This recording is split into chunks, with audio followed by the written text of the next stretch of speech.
नमस्कार, मैं प्रांशी राठौर और आप देख रहे हैं नेक्स्ट 9 न्यूज।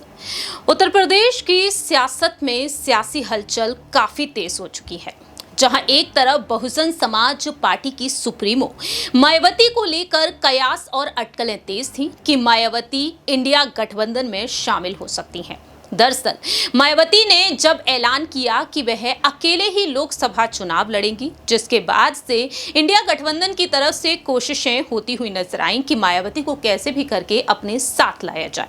लेकिन देखा गया कि मायावती ने साफ तौर पर इनकार कर दिया कि किसी भी राजनीतिक दल के साथ वह नहीं जुड़ेंगी, किसी भी राजनीतिक दल के साथ वह गठबंधन नहीं करेंगी।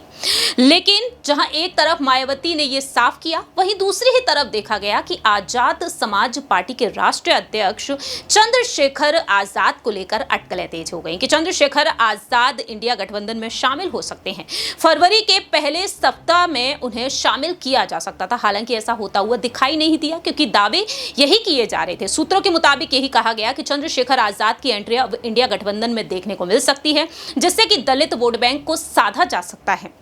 कांग्रेस की कोशिश यही थी, लेकिन सपा प्रमुख अखिलेश यादव ने इस तरह से दांव चला कि चंद्रशेखर आजाद ना तो इंडिया गठबंधन में शामिल हो पाए, ना ही वह अब नगीना लोकसभा सीट से सपा प्रमुख अखिलेश यादव के फैसले के चलते अब यहां पर इस सीट को संभालते हुए देखे जाएंगे। लेकिन आपको यह भी बता दें कि अखिलेश यादव के दांव के चलते, लेकिन अपने दांव से नगीना लोकसभा सीट पर चंद्रशेखर आजाद जरूर चुनाव लड़ेंगे। दरअसल आपको बता दें कि चंद्रशेखर आजाद बार बार नगीना सीट का दौरा कर रहे हैं और इस बीच यहां पर अखिलेश यादव ने एक बड़ा दांव खेल दिया कि कुछ भी हो जाए, कैसे भी यहां पर उम्मीदें रखी हो चंद्रशेखर आजाद ने, लेकिन लाख कोशिश वह करते हुए नजर आए, लेकिन फिर भी चंद्रशेखर आजाद को नगीना सीट नहीं दूंगा।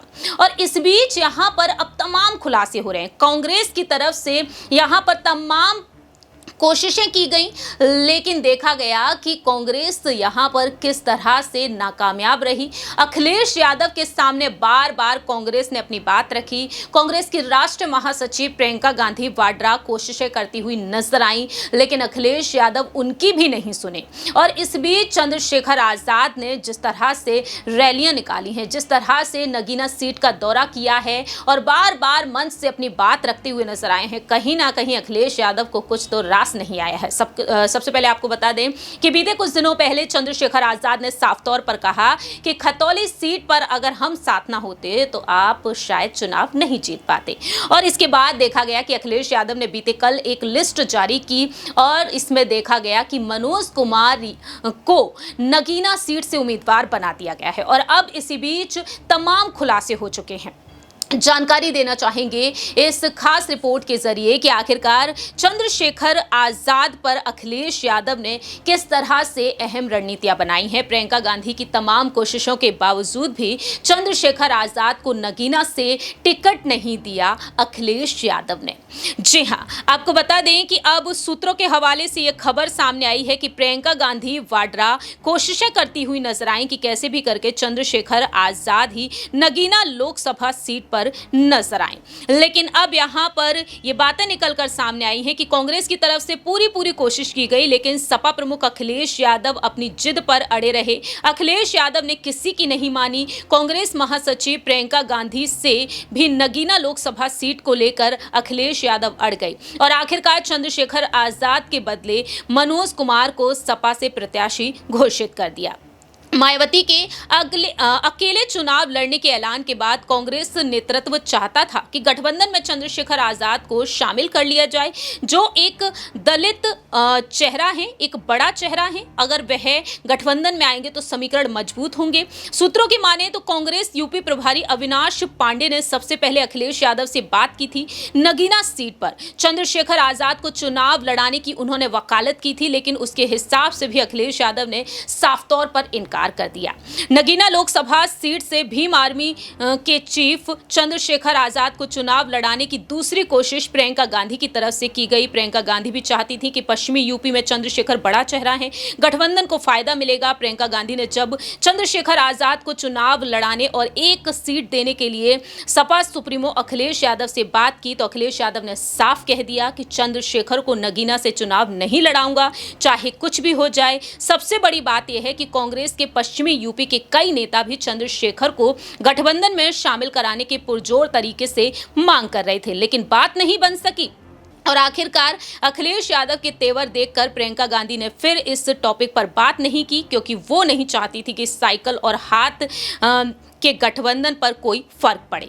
लेकिन यहां पर देखा गया कि चंदौली से और वर्तमान में दिलशाद कॉलोनी धामपुर के रहने वाले मनोज कुमार जो एडीजे रह चुके हैं, अखिलेश यादव के कहने पर कुछ महीने पहले उन्होंने इस्तीफा दिया था और तभी से माना जा रहा था कि उनके नाम पर मोहर लगेगी। लेकिन यहां पर जिस तरह से अटकलें तेज हुई चंद्रशेखर आजाद को लेकर, और इस बीच अखिलेश यादव ने मनोज कुमार के नाम पर मोहर लगा दी। अब ऐसे में यहां पर ये सवाल उठ रहे हैं, जो प्रियंका गांधी वाड्रा कोशिशें करती हुई नजर आई, क्या एक बार फिर से कोशिशें की जाएंगी? क्या अखिलेश यादव अपने इस फैसले में बदलाव करते हुए नजर आएंगे? ना सिर्फ नगीना लोकसभा सीट, बल्कि देखा गया कि लालगंज सीट और आगरा सीट को लेकर भी यहां पर अटकलें तेज हुई कि चंद्रशेखर आजाद कहीं ना कहीं 2 सीटों को लेकर मांग कर सकते हैं और इन 2 सीटों में यहां पर इन सीटों के नाम भी निकलकर सामने आए। लेकिन जिस तरह से चंद्रशेखर आजाद नगीना के क्षेत्रों में पहुंचते हुए नजर आ रहे हैं, जनता के बीच अपनी बात रख रहे हैं और साफ तौर पर जीत का दावा कर रहे हैं, क्या चंद्रशेखर आजाद यहां से जीत हासिल कर पाएंगे? जिस तरह से अखिलेश यादव ने उन्हें दरकिनार कर दिया है, तो क्या अब आजाद अकेले ही अपने दम पर इस सीट से उतरते हुए नजर आएंगे? सुनाते हैं यहां पर चंद्रशेखर आजाद का वो भाषण, जिस तरह से 15 मार्च के दिन उन्होंने अपनी बात रखी कांशीराम की जयंती के मौके पर, आजाद समाज पार्टी के स्थापना दिवस के मौके पर। सुनिए जरा। कुछ भी नहीं आया। आज भी ओमपाल जी जिक्र कर रहे थे कि भाई नगीना के लोग, बिजनौर के लोग ये कहते हैं कि हम तो सबको ताकत देते हैं, लेकिन कोई हमारे बारे में नहीं सोचता, कोई हमारे बारे में नहीं सोचता।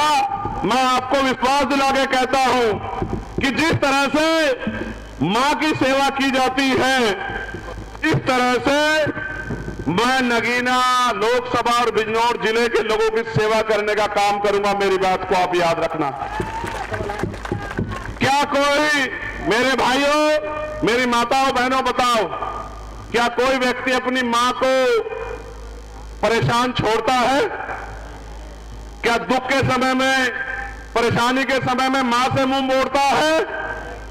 तो जब कोई बेटा नहीं मोड़ता तो चंद्रशेखर आजाद नगीना से मुंह मोड़ने वाला नहीं है। मेरी बात को आप याद रखना। मिट्टी का कर्ज इस तरह चुकाऊंगा जिस तरह मां के दूध का कर्ज चुकाया जाता है। मेरी बात को आप लोग याद रखना। कभी आपको अकेला छोड़ के नहीं जाऊंगा। मुझे बहुत सारी बातें आपसे कहनी है। इस देश में आपने सुना कि चंद्रशेखर आजाद साफ तौर पर अपनी बात रखते हुए नजर आए हैं, लेकिन यहां पर आपको यह भी जानकारी दे दें कि अखिलेश यादव किस तरह से आरक्षित सीटों पर दांव खेलते हुए नजर आए हैं। नगीना सीट पर मनोज कुमार को उन्होंने आगे किया। अब बचती है यहां पर बुलंदशहर, हाथरस, आगरा, शाहजहांपुर, हरदोई, मिश्रिख, मोहन लालगंज, इटावा, जालौन, कौशांबी, बाराबंकी, बहराइच, बांसगांव, मछली शहर, रॉबर्ट्सगंज और दूसरी ही तरफ यहां पर एक लालगंज सीट भी है।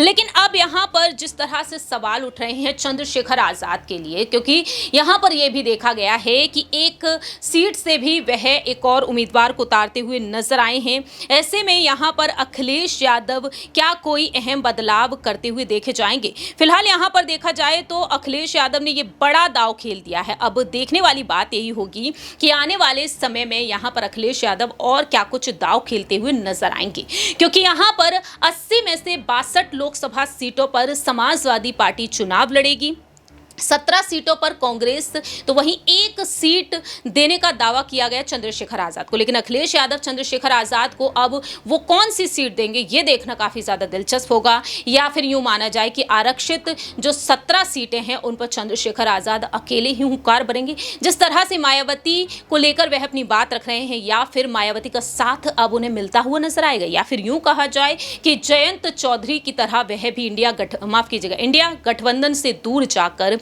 अखिलेश यादव का साथ छोड़कर बीजेपी के साथ जाना पसंद करेंगे। क्योंकि बीते अपने एक इंटरव्यू में उन्होंने साफ तौर पर कहा कि जयंत चौधरी से उनका अच्छा रिश्ता है, बातचीत होती है, और उन्होंने ऑफर भी दिया कि अगर आप आना चाहें तो मैं बातचीत कर सकता हूं, लेकिन आजाद ने साफ तौर से इनकार कर दिया।